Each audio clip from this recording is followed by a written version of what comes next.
I did find myself looking under the bed and checking behind doors and the shower curtain and locking the doors and double checking and making sure they were locked. What I'm trying to say is that this novel, in several parts, is actually scary. Better than food, man. Good afternoon, everyone. Welcome to Better Than Food Book Reviews. I'm your host, Clifford Lee Sargent. Great to see you as always. Hope you're doing well. Good to see you again. Get that coffee. Today is The Shards by Bret Easton Ellis, published in 2023. A big thanks to Laura Kay and the publisher Camus for sending this over. I really appreciate it. Thank you very much. I am sponsored by them in that they sent me this book for free. However, I gladly would have picked up a copy had they not. But it was very nice of them. Great looking edition. So for this book, I tried something sacrilegious. I tried something I have never done before. I listened to the audiobook while reading it. Along with my wife, actually. It was a lot of fun. It's very enjoyable if you have a significant other with similar taste. We've been going back and forth about it for weeks now. And Ellis reads it, he reads the audiobook. So I thought, what the hell? This is a full experience, right? And it was. It really added to it, in my opinion. So yeah, I've linked to both below. They are paid affiliate links for the novel and the audiobook. It was a surprisingly long book. I think it's almost 600 pages. It was actually a pretty heavy time investment. For that reason, and because there's so much in here, this review is going to be split into two parts. Part 2 will be posted near the end of the month for patrons, and that will be for the $5 plus tier. So if you want to go check out part 2 for this early, you can click on the link below for Patreon and donate $5 or more per video, and thank you very much. Otherwise, you can catch part 2 of this review in December. It's an early 1980s bisexual Bildungsroman coming-of-age LA murder mystery/horror novel that takes place in a private college prep high school in the Sherman Oaks neighborhood in LA. The rich kids. It's the story of 17-year-old Bret, right? He's part of the cool kids at the Buckley School. These are kids who are driving like Porsches and Jaguars and shit. Other graduates in real life, this is a real place, and Bret actually went there. Other graduates include, Kim Kardashian, Paris Hilton, and the recently deceased Matthew Perry. Rest in peace. It's a fictional biography, right? Autofiction. A synthesis of fact and fiction by the author of American Psycho, Bret Easton Ellis, one of the most influential and significant American authors currently living. I think that's indisputable. And no stranger to this show. I reviewed Less Than Zero years ago, and American Psycho, both of which I enjoyed quite a bit. So Ellis had the idea for The Shards, I believe, in 1982 or somewhere around then, after the occurrence of the real-life events in the story, but decided at the time that he didn't have the talent to meet the novel's demands. And it wasn't until the first year of lockdown in 2020 that he finally felt ready to write it. He's also mentioned the perspective he now has helped to facilitate the novel's creation. He's in his 50s now, and when he first had the idea for the book, he was trying to write it from the perspective of, a teenage Bret. And it didn't really work. But it does as a novel from the perspective of middle-aged Bret reflecting on the events that happened to teenage Bret and the people around him. That's what allowed the novel to work, in his opinion. He's called The Shards the most autobiographical work he's ever written. So much of this story is lifted from Bret's real life. Some parts are fact, some parts are fiction. Finding which are which is part of the fun. For some, it may depend on who you ask. And some we just don't know and are presented in the book as kind of a challenge to solve the puzzle. Obviously, it's very meta, right? It's the story of 17-year-old Bret Easton Ellis. He's part of the cool kids at the Buckley School, and it's their senior year. Bret is dating one of the hottest, most popular girls in school named Debbie Schaefer, even though he's gay and is trying to hide his true self while having flings with several other guys on the side, also clandestinely gay, including at one point his girlfriend's father, who is a Hollywood producer in his 40s and a sexual predator, but in particular a solitary, endearing stoner named Matt Kellner, who is not part of the cool kids, but Bret is taken with him. And it's kind of a sweet, not a lot of words in the relationship, but it's very sweet. And it's just very sad what happens. Yeah. Aside from hiding his orientation, things are pretty fantastic from the sounds of it. Bret's driving around LA, getting into clubs and seeing bands like the Psychedelic Furs, drinking whiskey sours and smoking Jarum clove cigarettes. Yeah, that took me back for sure. Hanging out with these rich friends and living in a beautiful empty house on Mulholland Drive with a maid and a pool while his parents are on a long vacation. There's sex, plenty of it, explicit, gay, straight, drugs, friends, films, music, LA, 80s. For as dark as the novel is, there's a lot of feel-good to it, right? If you're into this sort of thing. His best friends include a couple who are the most beautiful and popular in the school. Tom Wright and Susan Reynolds. They all drink Coronas, do coke, engage in equestrian sports, in Debbie's case, voraciously attend screenings of new movies at the beautiful theaters in LA when, going to the movies was a thing, when it was culturally important. It's a charmed life, until certain things arrive into Bret's world, in the world of his friends. A kind of darkness sweeps over the city in the late summer and fall of 1981. All of this understandably begins to, how would you put it in the modern vernacular, take its toll on Bret's mental health. And speaking of mental health, I'm not sure if you've been freaking out as much as I about the state of affairs here in the modern world, but, I figure I can't be the only one, given the nature of things, whether or not, World War III is around the corner, or just kind of the inflation and the economic problems here in the United States. Many, many challenges everybody is facing, whether you are, whatever stratosphere of income level you're in. We're entering an era of hard times, maybe diminished expectations to say the least. And there are ways of looking out for your mental health, Some of the methods I prefer to keep that in check are, eating properly, exercise, weightlifting, strength training, yoga. Another method is therapy, which is why I'd like to tell you about the sponsor of today's video, BetterHelp. BetterHelp's mission is to make therapy more affordable and accessible, which is helpful because finding a therapist can be really hard, potentially, depending on the slim options in your area, especially if you're in an area that is considerably rural, in which case I'm very jealous, and good on you, but maybe hard to find a local therapist. But this is why BetterHelp is helpful, because you can go anywhere in the world, and as long as you have access to an internet connection, you have access to your therapist. They make finding a therapist easy because it's online, it's remote, and by filling out a few questions online, BetterHelp can match you with a therapist in as little as just a few days. And it's easy to sign up and get matched with a therapist. There's a link below in the description. It's betterhelp.com/BTF. Clicking on that link helps support this channel, but it also gets you 10% off your first month with BetterHelp, so you can connect with a therapist and see if that helps you. And I truly hope it does. And because finding a therapist is a little like dating, if you don't initially fit with a therapist, which is a common thing in therapy, you can easily switch to a new therapist at no additional cost, without worrying about insurance or who's in your network or anything like that. So if you're struggling right now, and let's be honest, who isn't? Consider online therapy with BetterHelp. Go ahead and click the link in the description or go to betterhelp.com/BTF. And thank you again, BetterHelp, for supporting this channel. Though he certainly needs no introduction on this channel for those of you who are new or aren't familiar with his work, Bret Easton Ellis is an LA-based author who became famous at the age of 21 for his breakout novel, which was a cold, minimalist portrait of young, drugged and numbed teenagers in early 80s Los Angeles, entitled Less Than Zero, adapted into a great film, significantly lighter in expression than the novel, but still dark, with a basically career-making performance by Robert Downey Jr. as the young drug addict in the film Julian. In this book, Ellis is actually writing Less Than Zero, right? He's kind of working on what will become it. The Shards is a fictionalized autobiography of Bret himself. He's the main character of his own book. He then became famous for being so successful so young, and followed up Less Than Zero with his pitch-black comedic satire of American materialistic obsession, American Psycho, after he'd moved to Manhattan and became part of what was referred to then as the Brat Pack. American Psycho famously was a cause of controversy upon its release, having been dropped by its publisher Simon & Schuster, and then like 30 odd other publishers around the world. Like everybody just dropped it because of it, except for Picador in the UK, I think is what Ellis said. And it pissed off a bunch of feminists for its depiction of violence, specifically against women. Though they're certainly not the only ones that Bateman gives the axe to, so to speak, literally and figuratively. But this is the running theme in Bret's life, being punished for the sins of his fictional characters. He received so many death threats for American Psycho that one day, when Bret was in his 20s, in New York, I think, he receives a box from his publisher, and it is filled with death threats for American Psycho, for writing American Psycho. And he is required by his publisher to sign a waiver saying that he has seen said death threats, so there is no liability on the part of the publisher in case Bret is killed for writing this book. For writing a book. It's amazing in the 90s. I've never seen a reaction like that. I've never even heard of a reaction like that. Anyways, it sold more than any of his other books, and he still gets royalties from it today, I believe, and so good for him. It's a great book. I highly recommend you read it, for many reasons. Yeah, it's grotesque, but I mean, it's not.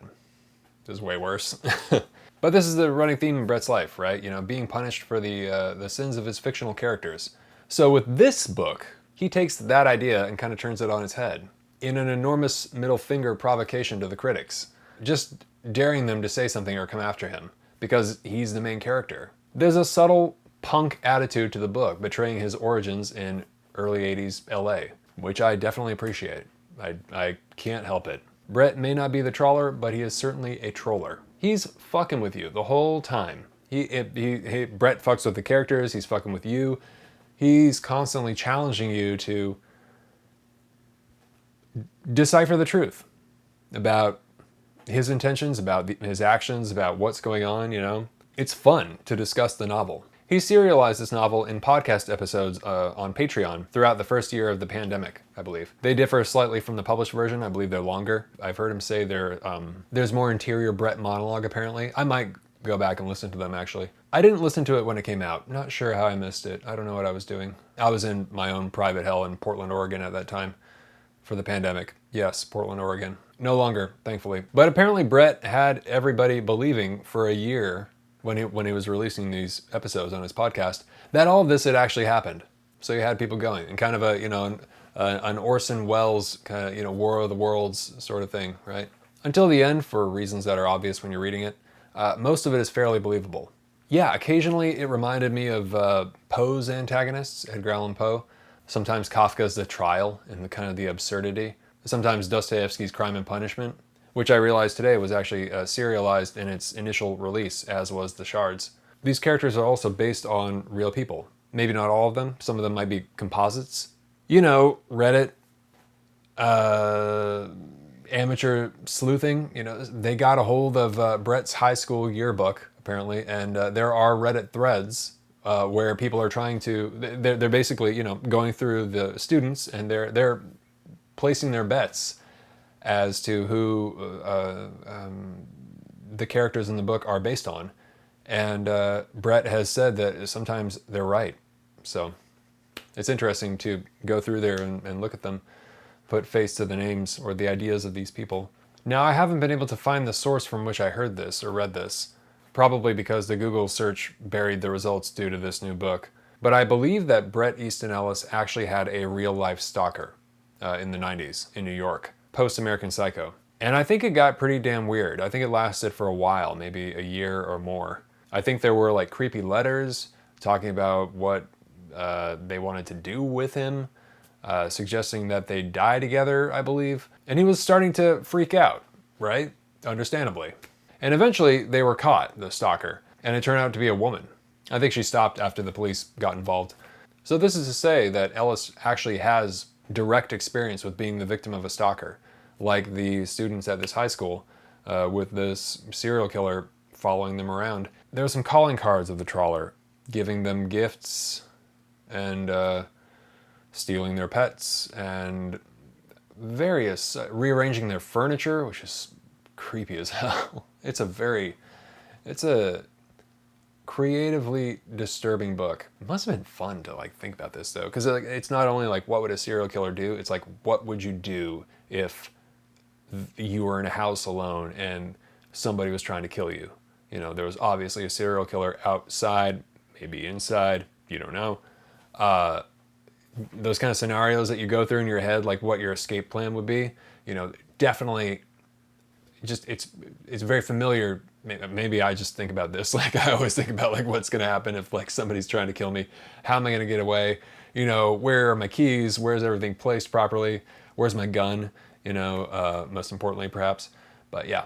So this is to say he has experience with being, the victim of a stalker, because he actually was. Now, if I got this wrong, which I could have, it could be incorrect, somebody please let me know below. But I'm pretty damn sure I read that somewhere. I tried to find it again. I couldn't get to it. I just kind of gave up. If you're at all familiar with the themes of Ellis, you'll quickly recognize this book as the pure distillation of his personality and obsessions. All his familiar interests are contained therein. Los Angeles, serial killers, youth, sex, drugs, movies, music, the idea of celebrity, not only within culture broadly like Hollywood, but also within clandestine elite circles of the wealthy, the film industry, the empire era of America, which is now long gone. And of course, cloaked over the whole narrative is the tone of what he describes as numbness as a feeling, as an emotion, right? Which is a quintessential element of all Ellis's fiction. Heavily inspired by Joan Didion and Hemingway, so minimalist with this very, very icy persona. Yeah, it's immediately recognizable. As far as the book, think like Cruel Intentions and Heathers crossed with the Manson family, plus the films Rear Window, Carrie, and Halloween. But with the fucked up explicit violence of American Psycho. Cold, neurotic, brutal. Above all, cruel. Ellis has an interesting ability to communicate cruelty. Violence in Bret Easton Ellis novels takes on the character of true crime writing or medical textbooks, which are things that he was inspired by or used as inspiration for writing some of his scenes in American Psycho, I think. Leaving little to the imagination in its hideous description, which, because so descriptive, is painfully realistic and therefore often nauseating to read. Very effective as a stunning contrast to the kind of sun-soaked atmosphere of the novel. And the soundtrack is huge. He lists all the songs that he was listening to at the time, and somebody has compiled it on Spotify. I've linked to it below. It's essential to listen to the soundtrack, at least some of it, when you're reading the book. I mean, you have so many great artists and bands of the era. I mean, there's the usual suspects for Bret, Devo, Blondie. I mean, it's actually quite varied. And yeah, the Ultravox song that keeps appearing throughout the book, The Clash, the Psychedelic Furs, the Cars, Elvis Costello. What else we got here? Peter Gabriel, the Police, the B-52s, Rolling Stones, Lionel Richie, ELO, Talking Heads, Soft Cell, David Bowie, Kim Wilde, Roxy Music, yeah, Springsteen, Public Image, LTD, The Doors. Yeah, there's so much great shit in here. Oh my god. There's so much great shit in here. Yeah, the Mirror in the Bathroom by The Beat. It's a dope song. Even Susie and the Banshees. Yeah, cool. Oh, it's a good playlist. Yeah, you ought to check it out. Yeah, Fleetwood Mac, of course. I think he's obsessed with the album Tusk. Tom Verlaine from Television. That's an interesting choice. Yeah, I gotta listen to that one. I haven't listened to his solo stuff that much. I just always did Marquee Moon, which is a great album. I had a chance to see him in Detroit when I lived there, and I didn't do that. I really regret that because he died not long after that. Missed out on that one. That was stupid of me. Big Television fan. Yeah. I've linked the playlist to the book below. It's terrific and essential for the whole experience, you know? Sets the whole tone for the book. I think if you're Gen X, it's going to hit you much harder than me as a millennial. Zoomers, I think they're just going to be... But, hey. It's there for you as an introduction to great music. This is easily the most Stephen King influenced book from Ellis that I've read. The beginning is almost an homage, the prologue. In the novel, he actually talks about reading The Shining at like 12 or something. That's around the time that I read it, actually. Probably the same age, maybe even younger, maybe even like 10 or 11. Dead serious. I remember having the Barnes & Noble edition, the creepy one with the eyes and the clouds or whatever. I remembered enjoying it. I haven't read it since, but maybe I should. Ellis in the prologue of The Shards is a mason of dread, building a tower of it, walling up you and I, the readers, brick by brick, right? As if we're Fortunato in the Cask of Amontillado by Poe. The first 100 pages of the novel, while being expository, is also just pure dread building. It's a masterful demonstration of writing. I think he's really pulled together all the things he's learned in the decades of him doing this as a career, building suspense by confessing that he had a panic attack so severe while he was trying to write this book that it landed him in Cedars-Sinai in the hospital. He's mastered the art. I mean, he's a horror author, you know, or thriller, whatever you want to call it. He's got it down after all of these years of writing screenplays in LA. He's perfected his craft to a degree where it's so obvious when you read this book that you're reading somebody who knows what they're doing and has had the moment where they, the idea finally revealed itself in its full form and now they're just able to communicate it. I mean, they have the tools necessary at this point in their life with this experience, with this life experience, with this career experience, the craft experience, films and novels. It's a very impressive, inspiring thing to witness. It's ridiculous sometimes, the book, the crimes that are committed, like the koi fish thing, I was like, but, for the most part, it's effective. You do get creeped out. I did find myself looking under the bed and checking behind doors and the shower curtain and locking the doors and double checking and making sure they were locked What I'm trying to say is that this novel, in several parts, is actually scary. It's actually frightening. And one of the best parts, not the only part, there's stuff to look forward to, but one of the best parts is the beginning, without question. I think everybody would probably agree with that. That prologue, intro, whatever it is, of the the backstory and him trying to get the story out, but just being too frightened of it to go back in time in his mind and familiarize himself with all of these characters and people and events is it's genius. It's it's a great piece of writing. Lovecraft, King, whatever you want to call it, Poe for sure.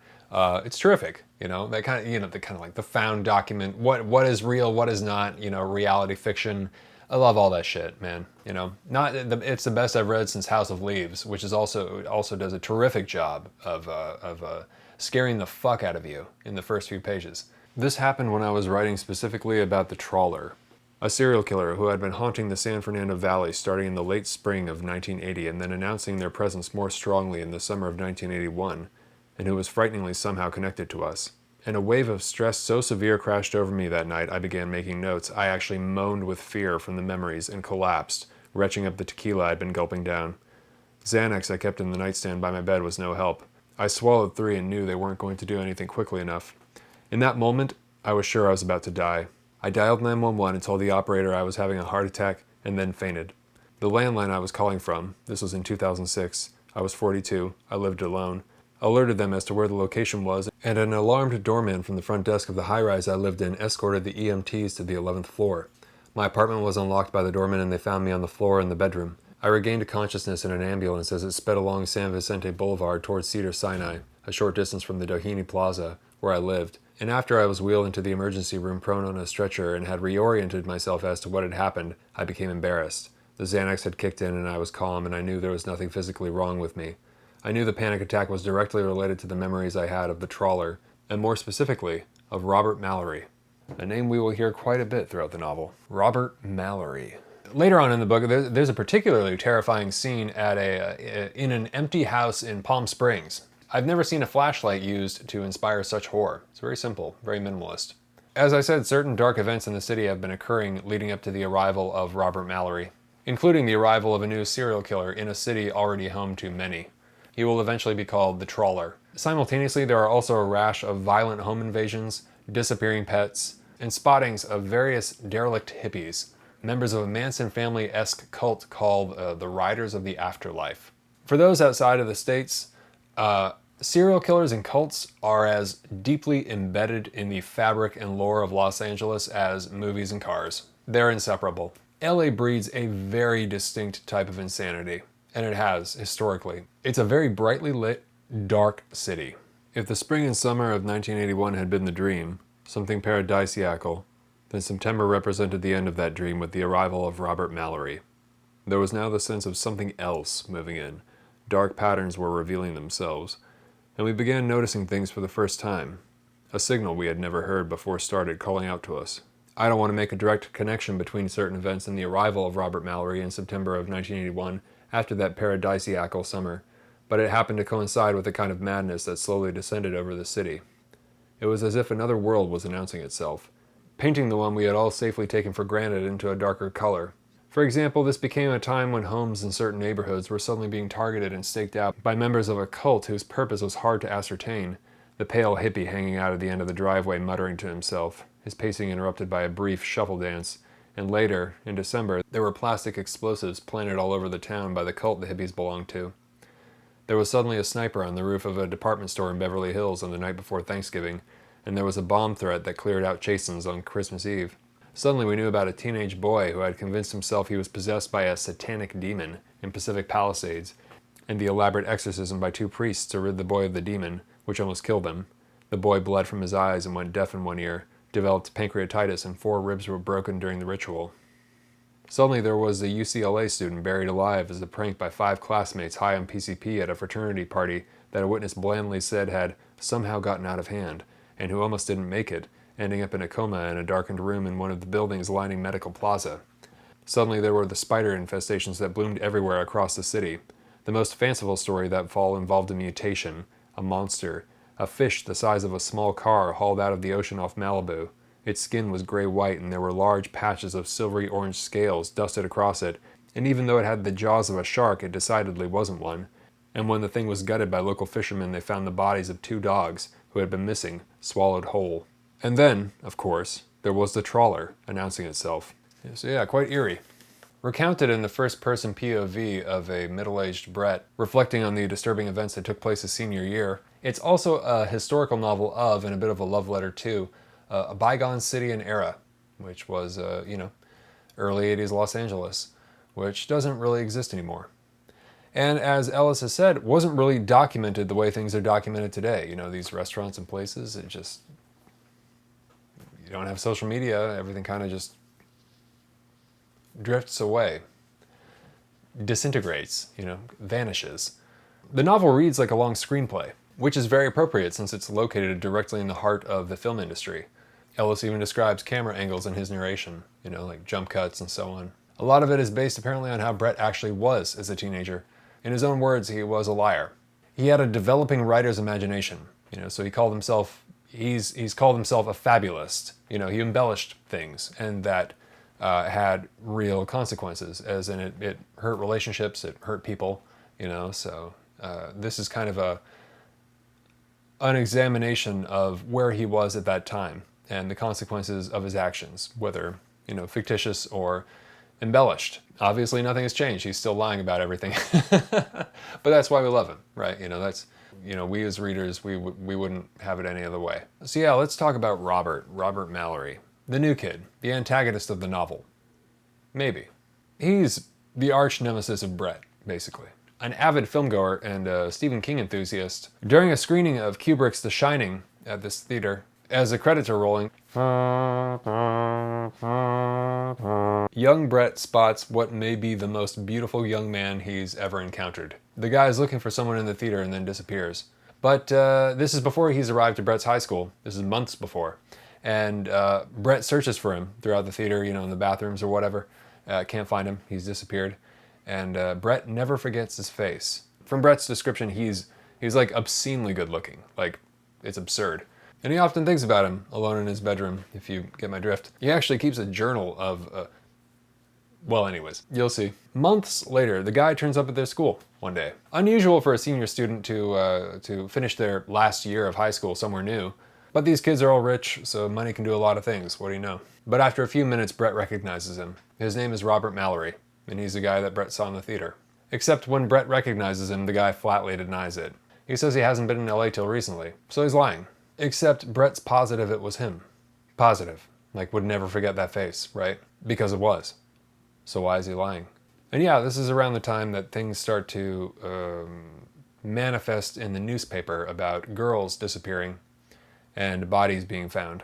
Also, the day before Robert arrives, Bret is chilling in his car alone on the grounds of the school in the parking lot at night. And he spots like a silhouette of someone with a flashlight doing something. He can't see what exactly, but the person scares him, takes a flashlight and holds it directly up to Bret and then through the windshield, like putting the spotlight on him, basically. And Bret gets freaked out and drives away.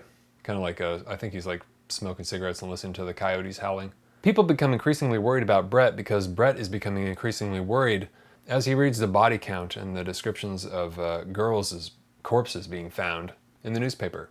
He becomes a zombie, according to his girlfriend Debbie, kind of zoning out. He's on Valium.